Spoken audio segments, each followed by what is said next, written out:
What's going on, guys? Jamie here back again to review The Walking Dead Season 7, Episode 7, Sing Me a Song. So, just to preface a few things, obviously last week I never reviewed the Episode 6, and here's why. The Walking Dead, the first mid-season chunk, seems to be, degrading or decreasing and reducing in quality. And the problem is the reason why I didn't review the last episode is because I knew it was going to be bottle episode based on the promo. And here's my problem with bottle episodes. They represent no discernible meaning or purpose in the forthcoming episodes. So what I mean by this is that we see Oceanside and blah blah blah, Tara escapes, blah, okay, Heath is nowhere.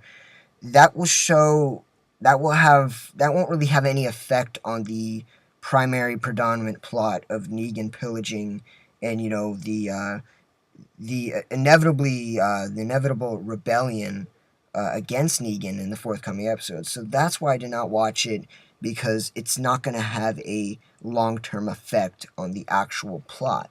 So, and I wanted to address a few things about plot progression.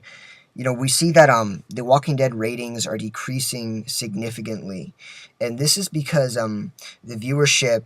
This is probably outrage over the main character's death, season one characters, but it can also strive from poor plot progression. And what I mean by this is that the plot progression, it has stagnated. And what I mean is that they've been extruding small increments of plot progression over multiple episodes. And they've been doing this through a linear plot progression. And the problem with linear plot progression is that they focus in one area for an entire 45-minute episode. And really, this just cultivates a monotonous pacing. We barely see anything happening. People start to lose their interest, and it provokes people to just avoid this episode and not tune in for the next episode.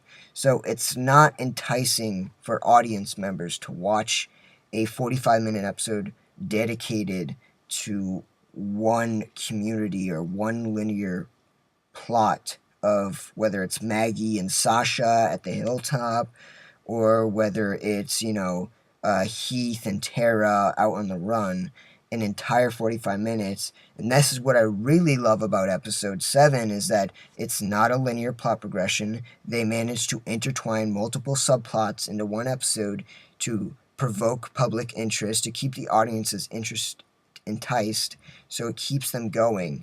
That's what I really love about this episode. It really picks up the pacing, keeps it fast-paced, move to another subplot to keep the audience wondering, oh, what is this character doing? Now we're going to go see this character, and this is what I really enjoy about this episode. As far as I can account for, 3 episodes of the first mid-season chunk have been subpar, terrible, monotonous, tedious, along those synonyms, okay? And those I'm going to go for as follows.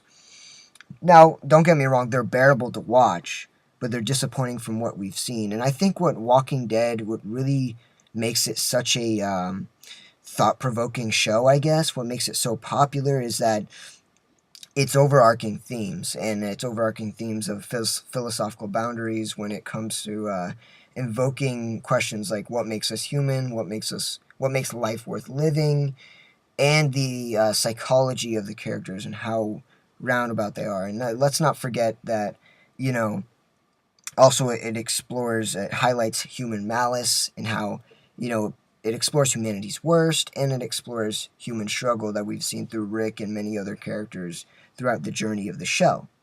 But yeah, its overarching themes are very substantive, and they bring some novelty to the zombie genre instead of just, oh, let's show zombies. And it also focuses on a, prevalent theme, which is a society with the absence of government devolves in a violent sociology. And we've seen this throughout history plenty of times. So that's one of the other things I love about it, is that the absence of government would create a scenario such as this. You have small factions with a sovereign, or you just have people murdering people, devoid of any morality. Governor, Negan, plenty of other antagonists throughout the show. So, what I really wanted to talk about this episode was fantastic. It echoes the issues of The Walking Dead, issues 104 to issues 106.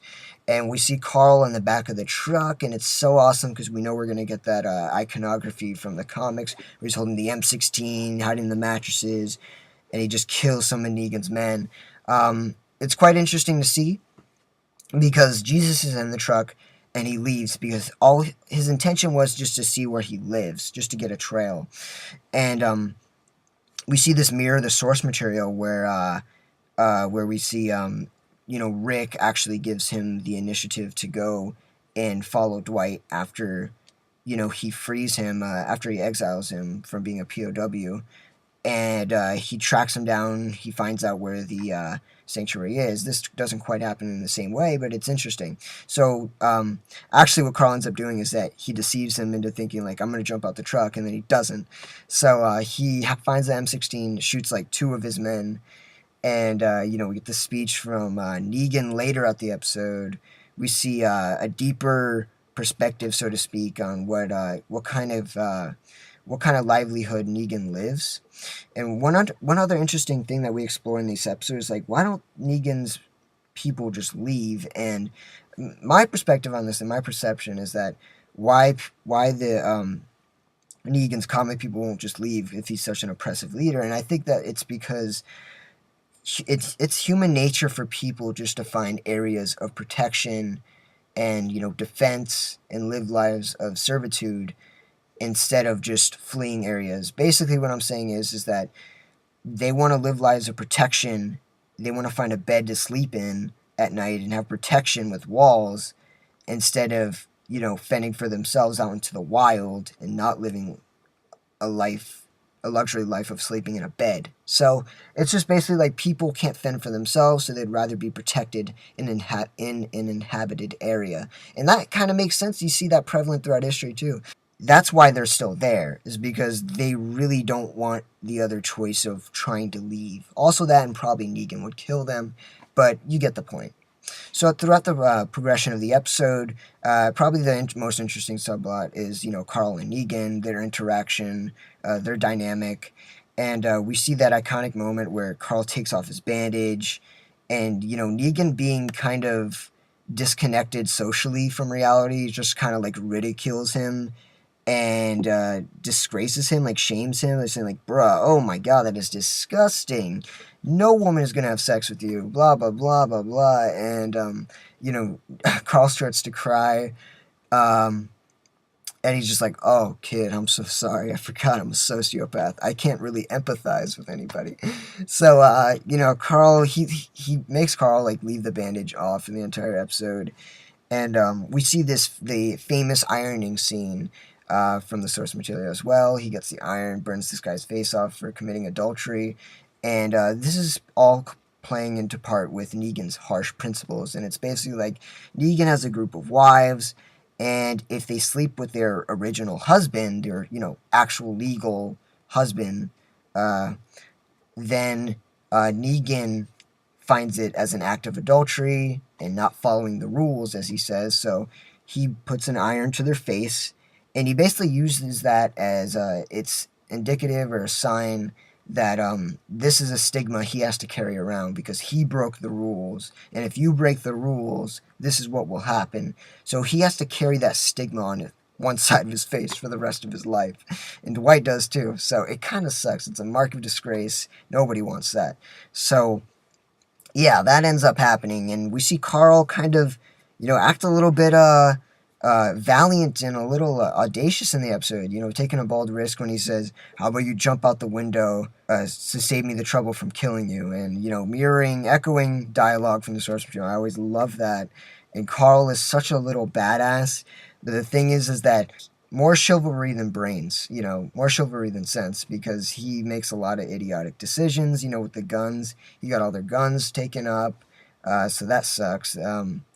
Deprive them all their weaponry. That really is shitty. So, furthering in the episode, we see Michonne create this walker obstruction, and she kind of traps this one savior woman, and she basically tells him everybody's out for Negan's head. Rosita is out there, Eugene, Uh, she makes Eugene craft her a bullet, one bullet to kill Negan, and the subplot of Aaron and Rick going out on a run to scrap up supplies to go on a scavenge for Negan, and we really see also the progression with Father Gabriel and Spencer, and Spencer's just building his contempt for Rick, kind of rebuking him in many ways, saying that Rick is here, blah blah blah, just building up, which will inevitably happen, which we'll see next episode with ends up with Spencer's demise by Negan. Most likely be the next episode because the actor who plays Spencer only on the set for episode 8, and then he's not there. So it really highlights how much of a coward Spencer is. Instead of addressing these issues to Rick, like what we should do strategically, he just goes behind his back and talks about it to Father Gabriel, and even Father Gabriel's fed up with it. He just tells him to stop the car, and he wants to leave. So it's just kind of funny how much of a coward Spencer is. So yeah, or else, like, as Negan says, why don't you just kill Rick and take the fuck over? But by the end of the episode, we really see everything come into place, which will inevitably, hopefully, be the preamble to Rick's rebellion. We see that, when Negan makes his second arrival at the Alexandria to, basically rob them of their resources, Rick, as he puts an end to that, he rebels. It ends up being a botched assassination, but I really hope we actually see some glimmer of hope. I've heard from Spoiling Dead that there is cheering within the Alexandria walls of episode 8. So I really hope that is credible. That is hopefully that comes into play. But yeah, this episode, a great episode. I love the intertwining of subplots to keep the audience's interest going. And I will see you guys next week.